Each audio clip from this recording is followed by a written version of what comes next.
Good afternoon, everyone. Welcome to Season 4 of Itasca Water's Practical Water Wisdom series, which focuses on issues related to water and ways to resolve those issues. I'm your host, Brian Whittemore. Today's episode is called Invasive Freshwater Jellyfish. Why are they increasing so fast, and what do they do in lakes? Itasca Waters is a nonprofit volunteer organization headquartered in Itasca County, Minnesota, for the purpose of educating folks about the value of clean water for the environment and for the economy. We offer a ton of good information for full and part-time residents through our programs, and it's all available on our website, itascawaters.org. We thank these partners who have been with us all along for helping Itasca Waters offer our Water Wisdom series. As we mentioned, the subject for today is freshwater jellyfish, and our expert presenter is Dr. Beatrix Beisner. Dr. Beisner will speak to us for about a half hour and then take your questions. To submit a brief question, just click on the Q&A button on the bottom of your screen and type it in. You can do that at any time during today's program, and we will read the questions on your behalf. Today's program is being recorded and will soon be available on our website at itascawaters.org. Dr. Beatrix Beisner is a professor in the Department of Biological Sciences at the University of Quebec, Montreal. She completed her PhD at the University of British Columbia in 2000, followed by a 2-year postdoctoral fellowship at the Center for Limnology, University of Wisconsin-Madison. She has over 30 years of experience in limnology with expertise on lake ecology, plankton communities, spatial ecology, functional traits, and biodiversity.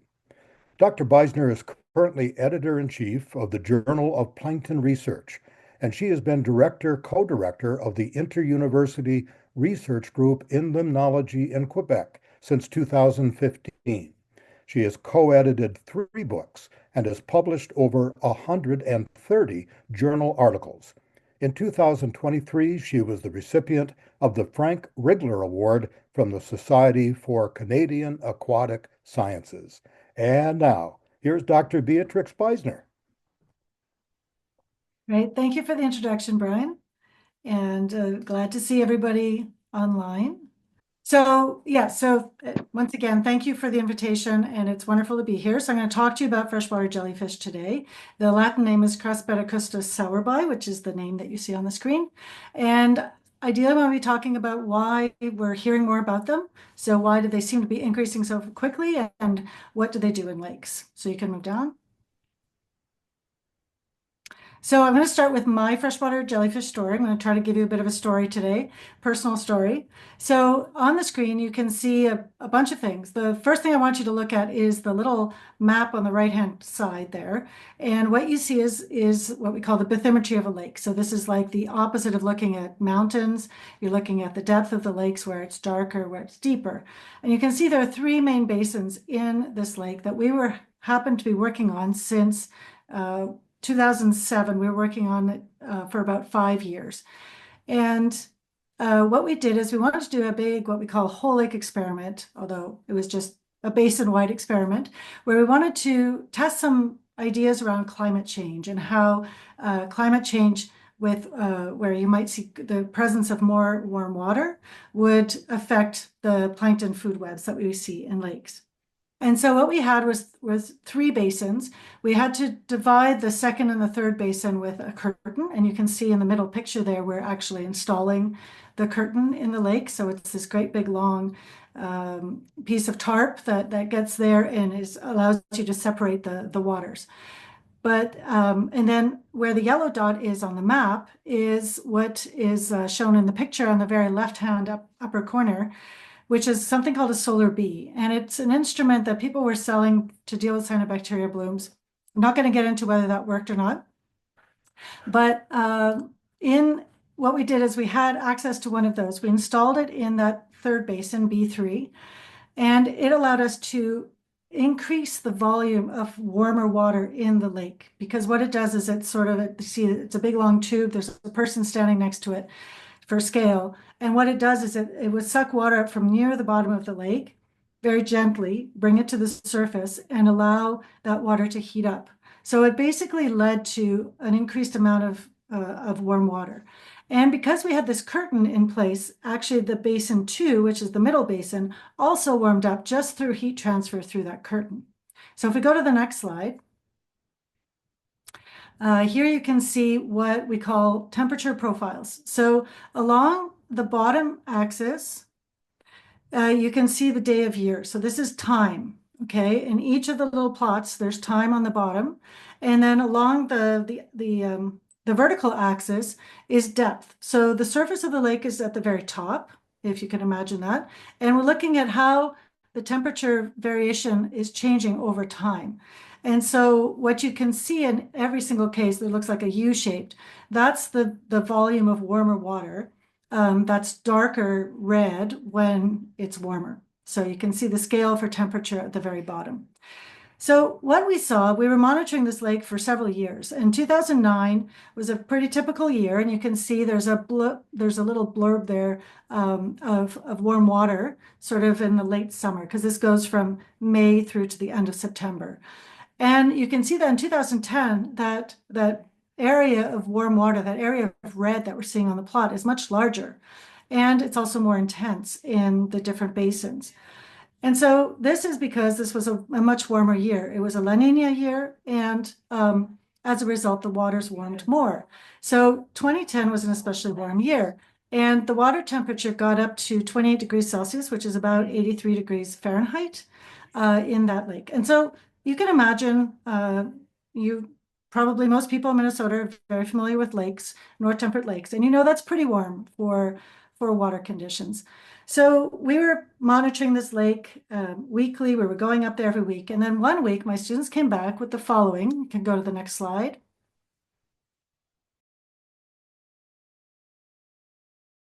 This is a video of little jellyfish swimming around.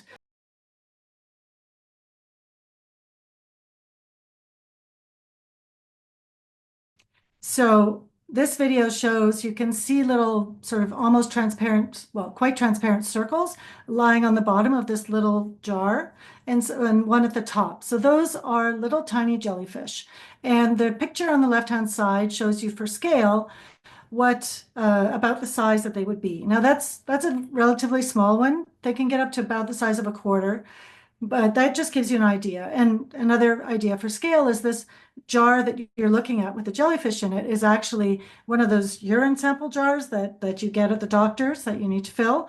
Well, we didn't take one from the doctor. We bought our own directly from the company. So they were never used for urine, but we do use them for collecting zooplankton and other plankton samples because they're a really efficient way of doing so. So my students came back with this video and with this jar full of little tiny jellyfish. And we were all super excited.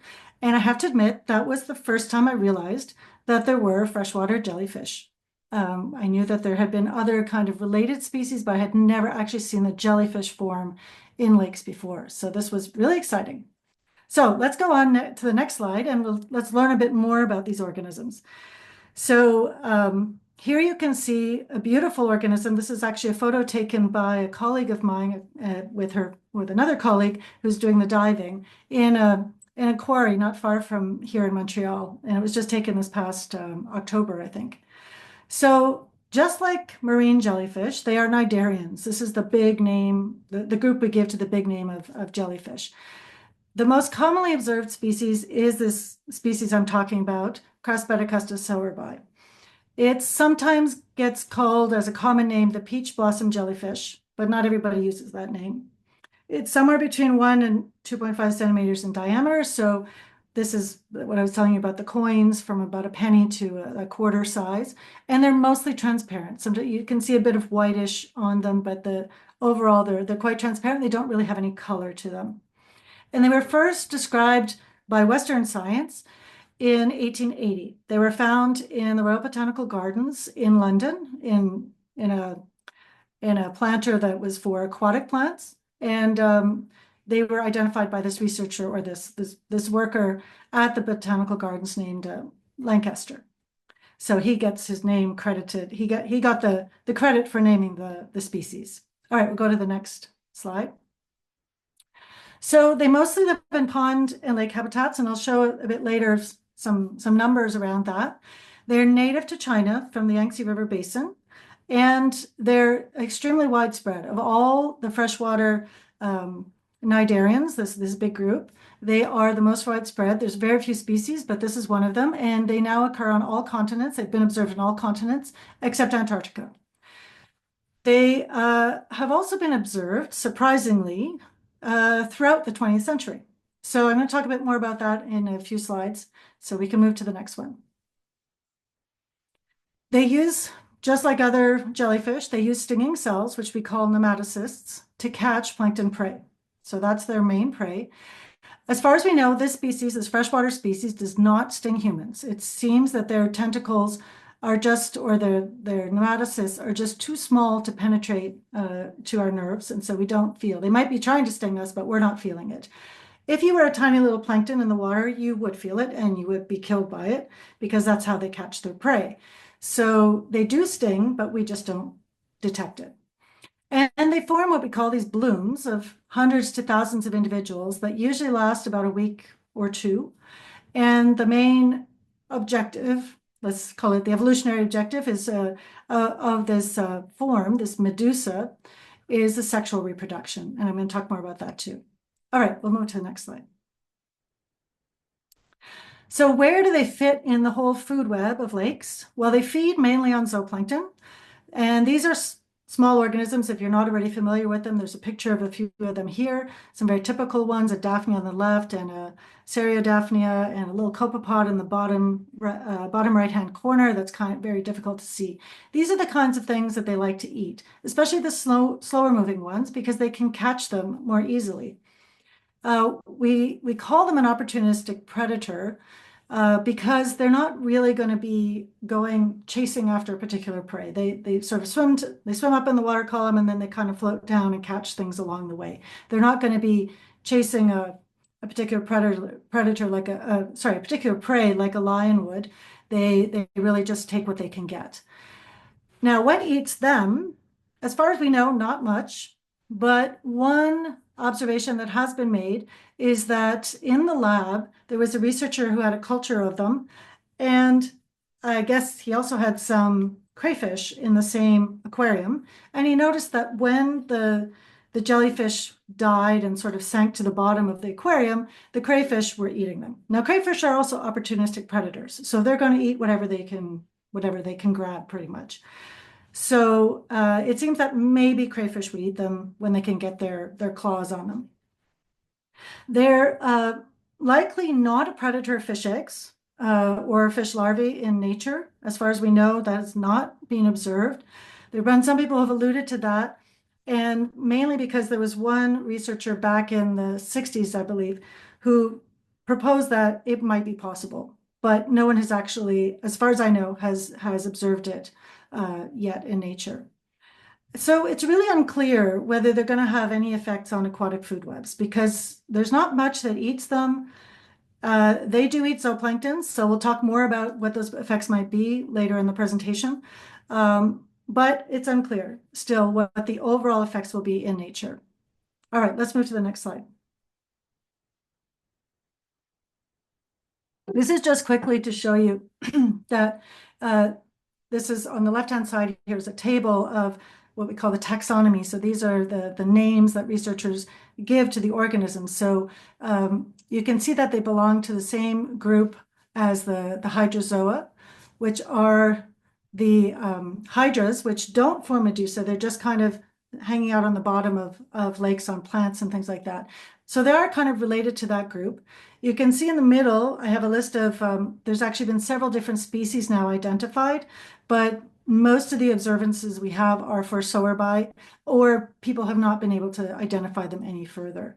And then limnology is the other main medusa-forming jellyfish that we know about, and that's shown in the little box on the right.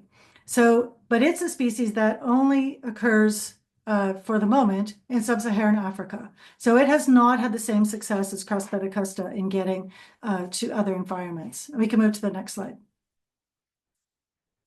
So this is just to show you, this is just a little aside, that this other species, this limnology species, actually appears in 8,000-year-old wall paintings in caves in Africa. I thought that was pretty cool. And it's right next to a sheep for whatever reason. I have no idea why they would be together. But that was just a little interesting aside that these things have been around for a long time. But a lot of us are just kind of waking up to the fact that they're around. All right, next slide.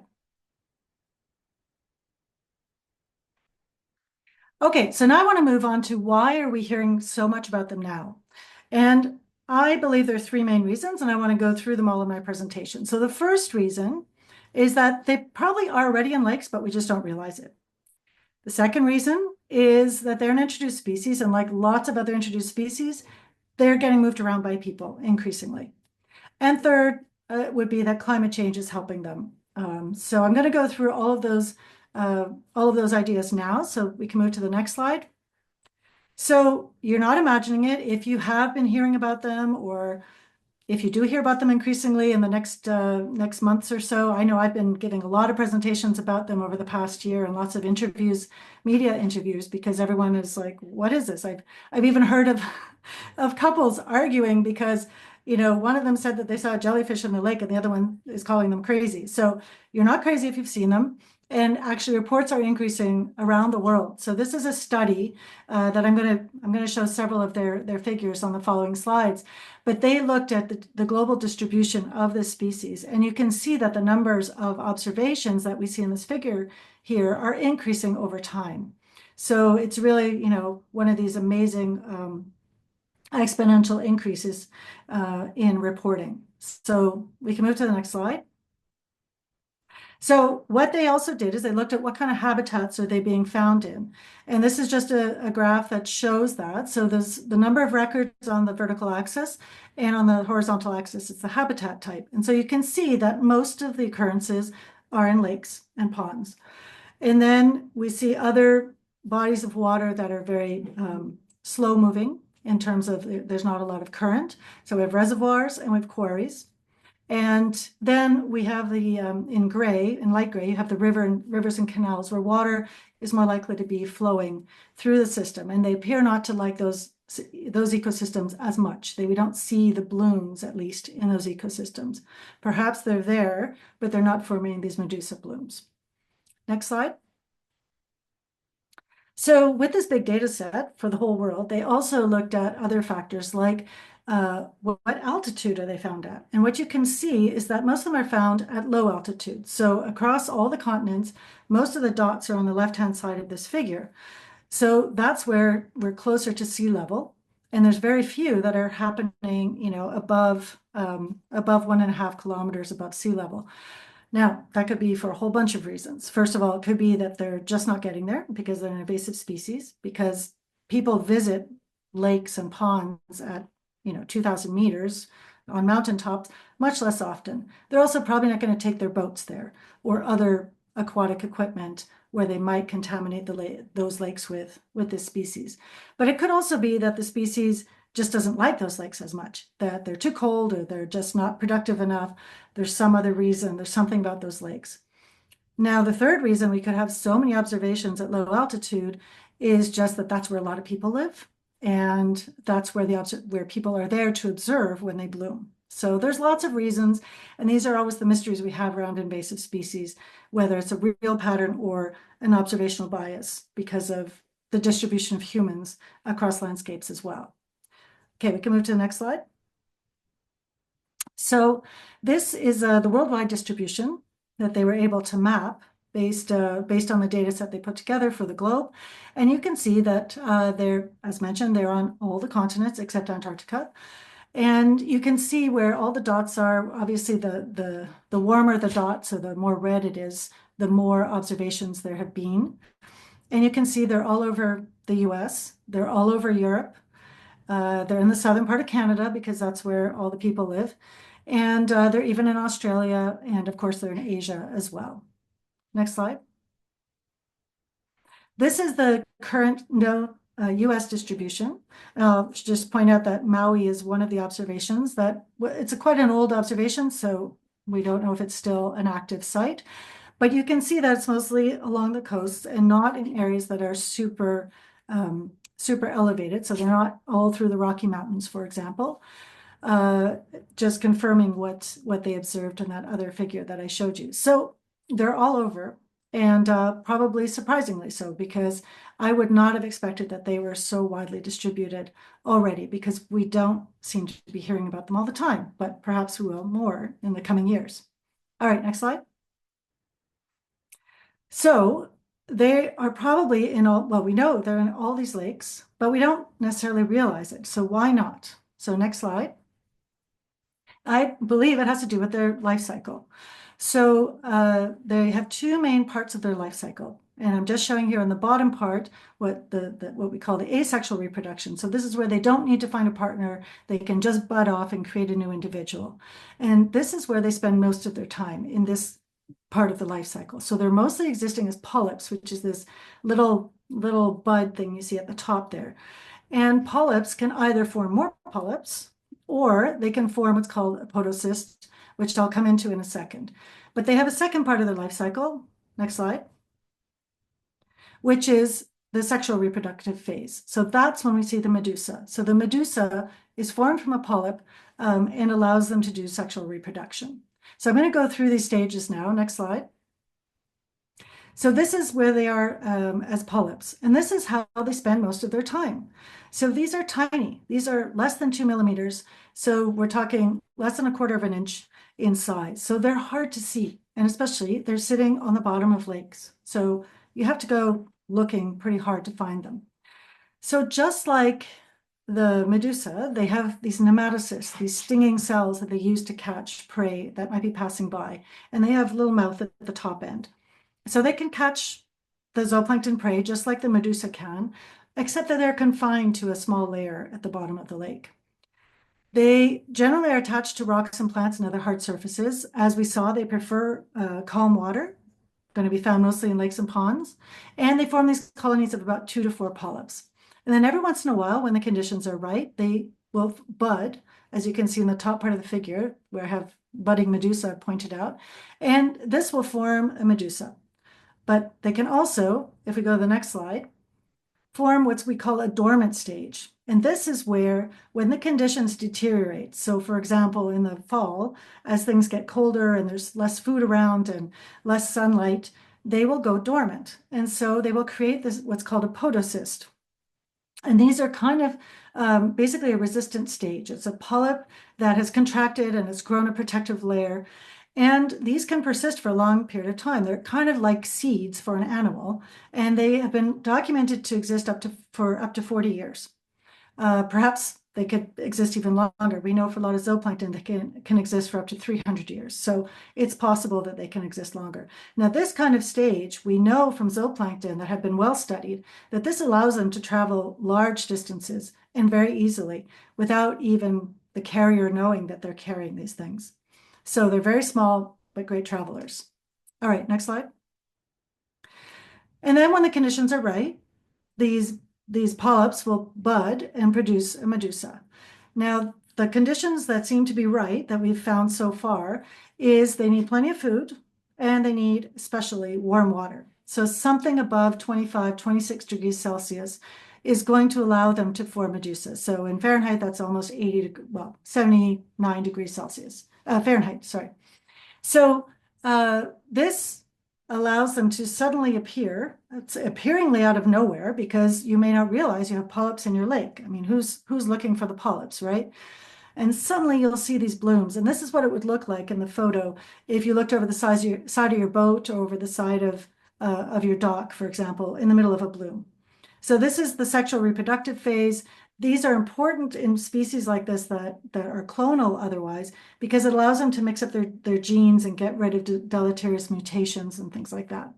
So all of a sudden you'll get this ghost-like bloom of medusa, and you'll be like, wait a second, we have jellyfish in our lake. So this is when we know that they're there.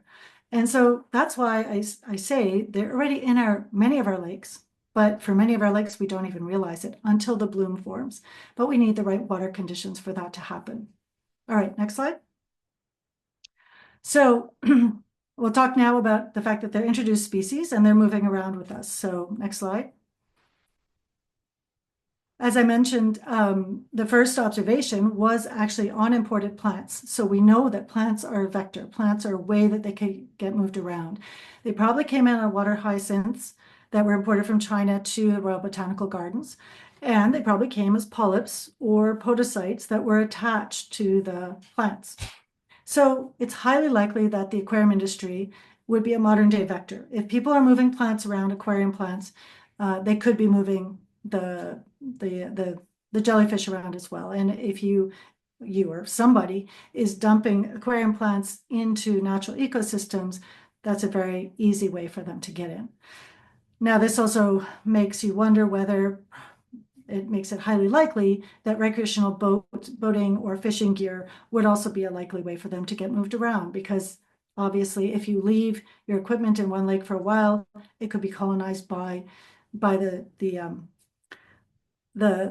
small organisms and get moved around from one lake to another. All right, next. So they are listed as a non-indigenous species by the USGS, and if you want to read more about them, there's a lot of information on their website about them. Next.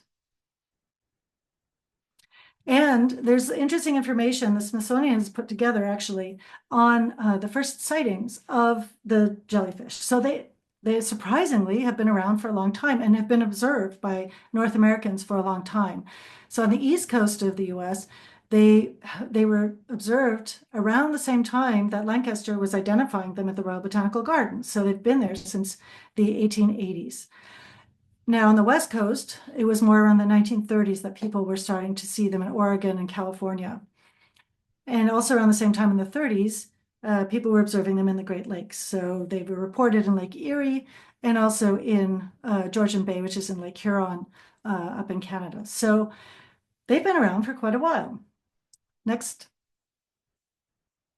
And we could potentially learn a bit about the spread in the US. So this book that you can see the cover of here by Robert Pennock is sort of the Bible for invertebrate identification and knowledge for freshwater organisms.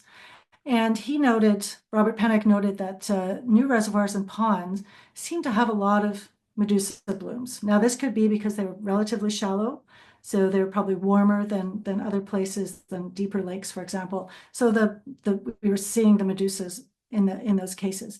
But it appears that something about dam construction, either contaminated equipment or perhaps bringing in water from other ecosystems, I'm not sure what it is, but something about that was leading to the spread of the jellyfish. Fish stocking, there's also several examples from the 1970s and the 1950s where it appears that the jellyfish got in with fish that were stocked into those lakes. I mentioned plant introductions already, and of course a natural vector is always waterfowl dispersal. So we always talk about duck's feet as a way of moving plankton around. It would also be a way of potentially moving around the podocyst, the dormant phase, or maybe even polyps if they're taking bits of plants with them as well. Next slide. So the third reason I think we're hearing about them now is because of climate change. So we can move to the next slide. So the next slide just shows the Great Lakes, just an example of the warming that's happening in lakes in general. Of course, in smaller lakes, the warming is going to be even more intense just because you have less water volume to heat up. Next slide. And we have to remember that this species originated in a warm subtropical climate in China. So it really likes these warmer waters. Next temperature. Next slide. Talking more about temperature. So here's our predicted distribution. So this is going back to that study I was mentioning earlier with the information about their global distribution. So these researchers went one step further and took some climate models and tried to predict the potential future distribution of this species. And what we see is that they move all around the world, up to Alaska, all through Scandinavia, where they weren't before. They're moving all the way up through Asia, up to Japan, and down into New Zealand and across South America and Southern Africa as well. So they're really expected to spread quite a bit. And this is related just to the fact that they like these warmer temperatures. Next slide. So that summarizes those 3 points I wanted to make about why we're hearing about them so much now. Next slide.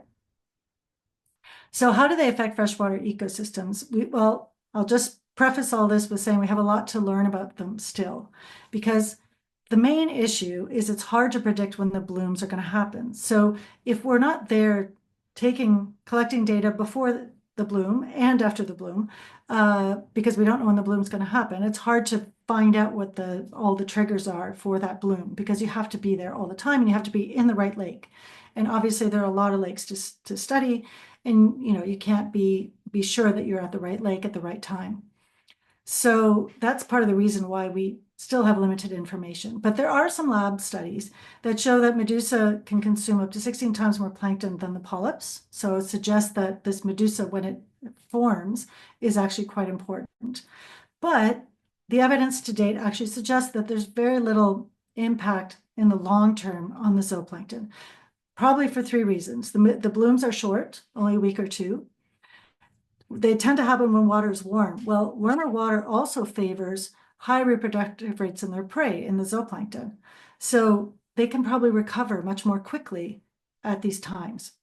And for now, at least in the temperate regions, so where we all are based, people in Minnesota, people in Canada, is that they don't tend to overlap with the time of year when juvenile fish are usually active. So they don't probably compete with juvenile fish for these zooplankton prey.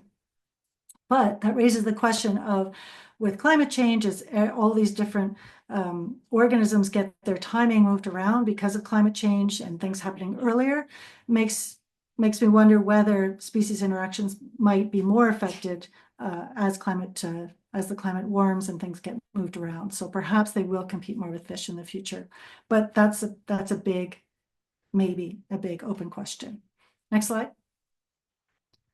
Okay, so I just want to quickly come back and close the story with my jellyfish story. So the basin that we saw the jellyfish in was this basin 2. It was the warmed basin, so the one that didn't have a lot of mixing, and it was quite warm. And we saw it in 2 years, in 2010 and 2012. So I only talked about 2010 so far. That was the first year my students saw it. But luckily, because we were doing this big experiment there, we were sampling that lake every week. So we had data before and a little bit after the bloom that happened in September. We also had multiple years of observations because we've been working on it for a few years. So if we go to the next slide, I'm going to show you some data. And so this is, actually it's total zooplankton, it's not total crustaceans. So these are time plots of the number per liter of all the zooplankton in the lake, in that basin, across time. So starting in May and going till sometime around the end of September. And what I've circled in red is the times during which there were the medusa blooms. And it happened in the 2 years that have solid lines, so the 2 blue lines, 2010 and 2012. And what you can see is during that time period, instead of going down, the total zooplankton abundances went up. So why did this happen? If we look a little more closely at the data, I'm not going to show you everything because it gets complicated. It's actually the larger zooplankton that were tended to be going down, but these smaller organisms were able to compensate. So I'm showing a picture of bosmina, which is a very small crustacean, and a rotifer. And both of these groups tend to be outcompeted by the larger zooplankton, the larger Daphnia. And it appears that because Medusa was eating perhaps the larger ones, for whatever reason, these ones were able to take advantage. They have higher reproductive rates. They're able to really just benefit from the loss of the other zooplankton. So overall, we didn't really see a decline. In fact, we saw an increase compared to the year that's shown in green. And we didn't see the big increase we saw in 2009. But in general, I would say there's very little effect, to the point where I never published this because I originally, when it happened, I thought, oh, great, we have the perfect data set to look at this. But I never got around to publishing it because I couldn't really find a very big effect. Now, not knowing that there's an effect is also important information. So maybe I'll get around to doing it one day. Anyway, so that's just to show that. I think I'll skip the next two slides. Yeah, keep going. So I just want to say, just the previous slide. I just want to say that if you do observe them, please report them. So use iNaturalist, use some of these other websites that are out there to report them, because they're really useful for researchers to know where they're happening, especially if people want to start studying them more in the field. So it's really useful to have all eyes on the ground or on the water and reporting these things. All right, next slide. So I just want to give sort of the bad news, good news story to finish up here. The bad news is that they're going to be really difficult to manage just because they're so small. They're probably in many lakes already. I don't think it's going to be possible to remove all those little polyps and podocysts. They probably come in through other species, perhaps the aquarium industry, and potentially boats and fishing gear. So, this rule of washing boats between lakes and fishing gear between lakes is really important and holds for these species just like it does for all the other aquatic invasives. They may be moving through natural waterways as well, but there's not much we're going to be able to do about that. And they're favored by climate change. So these are all sort of the things that say they're going to be really difficult to manage. The good news is we don't seem to feel their stings, at least for now. I haven't heard of anybody who's felt a sting. They appear to have minimal food web effects, again, for now. Hopefully, with climate change, this doesn't change. And so for now, I would suggest they're quite mesmerizing to watch, just like many jellyfish are mesmerizing. So please enjoy them if you do see them. And next slide. And with that, I'd like to thank you all for your attention, and also to thank my students who caught the first jellyfish and brought this all to my attention. So thank you. And thank you, Dr. Beisner. That was well done and super, super interesting. Now let's get to the questions. Handling this part of today's program is Bill Granchis, manager of Itasca County's Aquatic Invasive Species Program and Itasca Waters board member. Bill? Thank you, Brian. Just want to remind everybody that we are using the Q&A function here. Do not use the chat function. Now I'm going to read the questions that have been submitted. I'll read them aloud. And we may combine similar questions. And if we don't have time to get to all of your questions and you'd still like an answer, please feel free to email us at info@itascawaters.org. Okay. First question. If freshwater jellyfish are present, what is the easiest way to find them? Really, the easiest way is to observe these Medusa blooms. So that's why I really want to emphasize that if people observe those, please report them. And if, the more information you can get around that time period is great. If you have a thermometer, you can take the water temperature. If you know the meteorological conditions when you observed it, that's also useful. Any information about the lake itself, because those are the kind of things that we as researchers can then use. By looking at, hundreds of lakes, we can then start to tease apart statistically what might be driving these blooms, even if we can't monitor each one as we go along. Okay. Next question then. How likely are jellyfish to be transported via boats and trailers? If a boat is left to dry for several days, can the jellyfish or polyps still remain viable? Yeah, unfortunately, well, the polyps probably don't, but they'll probably dry up and shrink. But what would remain viable are these podocysts. So this dormant stage, it's like a little seed. And those would not die under those conditions. They're meant to be able to handle being dried out or be exposed to sunlight. They're really meant for dispersal. They're meant for carrying the species from one lake to another. So even if you've left your boat or equipment to dry, it's still ideal to then wash it down before you put it in another lake. Thank you for that. All right, next question comes from Chris. Do we know if fish eat them during blooms? We don't. Yeah. I think that's the main thing I can say. The only observation I know of is that crayfish seem to when they sink down to the bottom. Now, I don't think in marine environments jellyfish are eaten by much either. So I kind of suspect that they're probably not very nutritious. They're probably mostly big bags of water, and they probably don't contain a lot of nutrients. So, I suspect they're not a very ideal item, just nutritionally speaking. I also wonder whether they wouldn't be able to sting a fish that was trying to eat them.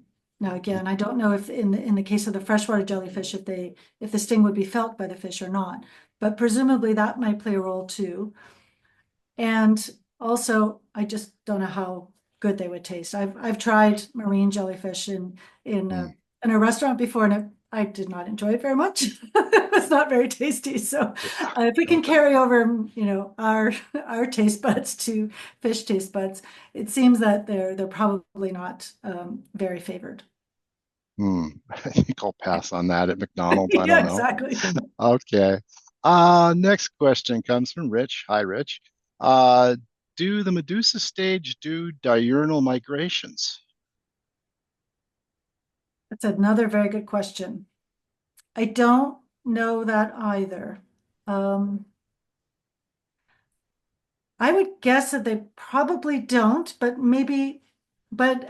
it's a really good question. I think that would be really fun to study, actually, if I was ever happened to be out there when the bloom was happening and I had a field team ready to go out and sample, I think that would be a really, really cool question to look at. But as far as I know, we don't know that.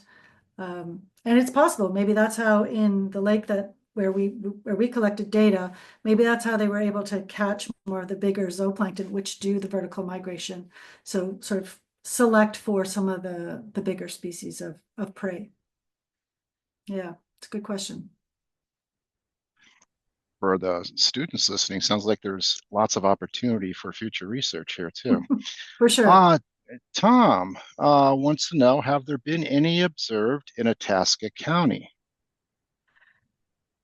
You'd have to look at that map. So Yeah. yeah, I would suggest all the data I think is on the USGS site, Mhm. presumably still there. And you could try to do search with latitudes and longitudes and see if you can find it. Yeah. I suspect it has been. Mhm. Mhm. Okay. Yeah. Well, I can't recall ever seeing one, but now that we have more people diving with our program, maybe we'll come across them. If we do, we'll be sure to let you know. Yeah. Um, okay.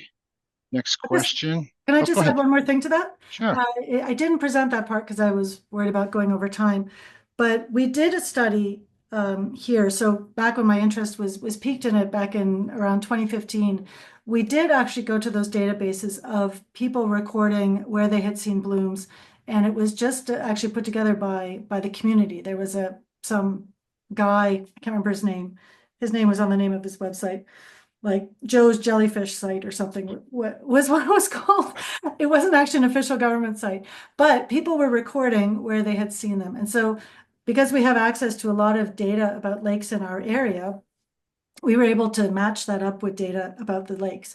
And what we observed in at least the data set for the region around Montreal, so in Quebec, is that they tended to be in clearer lakes, so not highly polluted eutrophic lakes with Mhm. lots of cyanobacteria blooms. They tended to be in really those pristine lakes, Mhm. much more, and they tended to be in larger lakes. Now, again, the larger lake issue, I always wonder if that has to do again with more eyes, so there's more people or more people Mhm. potentially bringing them into those lakes just by boating and doing more fishing activity.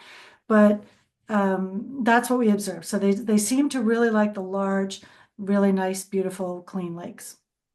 So you've got a lot of those in Minnesota too, I think. Yep, a lot in Itasca County too. So I suspect you'll have them there. Um, it's a short question. Are they affected by alum treatments? Don't know. I would suspect yes, that they would be.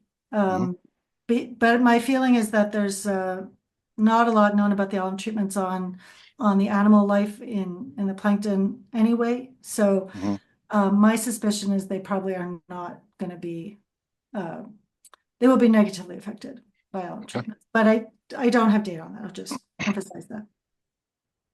Okay. Teresa asks, do they have any natural predators in their native habitat in China? Yeah, I haven't actually seen any studies done on them in China. So I'm not sure. I don't know. Again, I suspect because marine species tend not to have a lot of predators, they probably don't either. But there might be some odd fish that likes them. But that's again another good question. Should be looked into.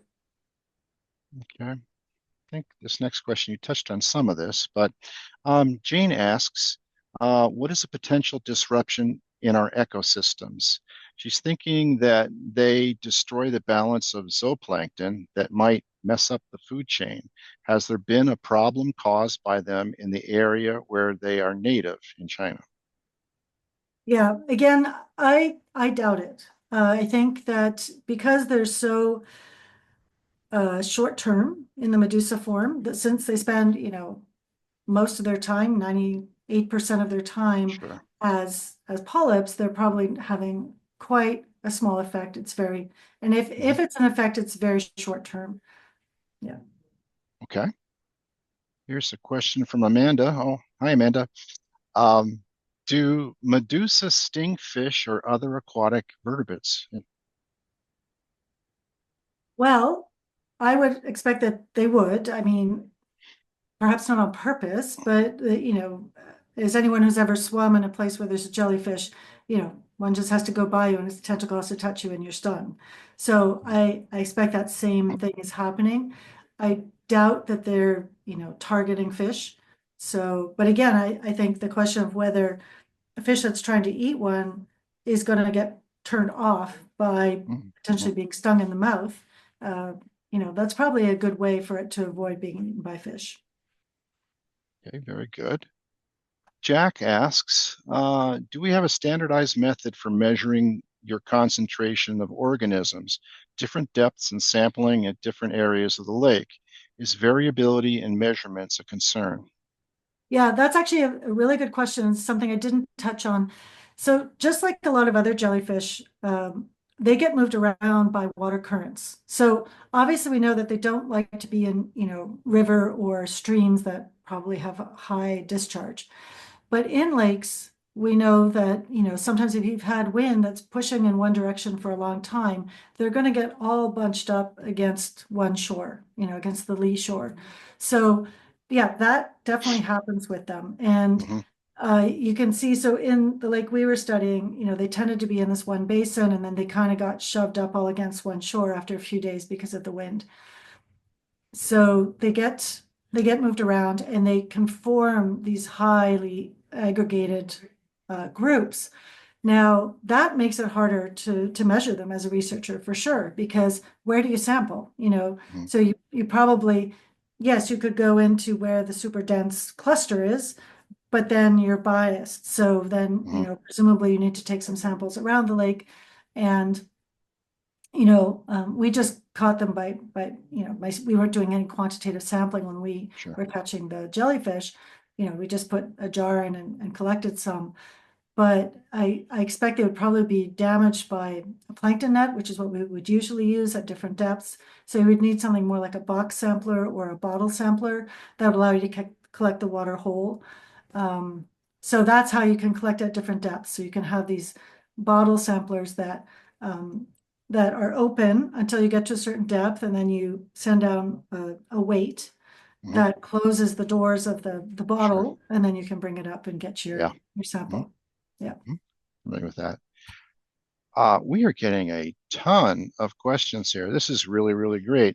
I just got a comment from John that uh, they are in Leech Lake, and well, anything in Leech Lake tends to end up in Winnie, which then is Itasca County and the Mississippi River. So I guess they probably are in Itasca County.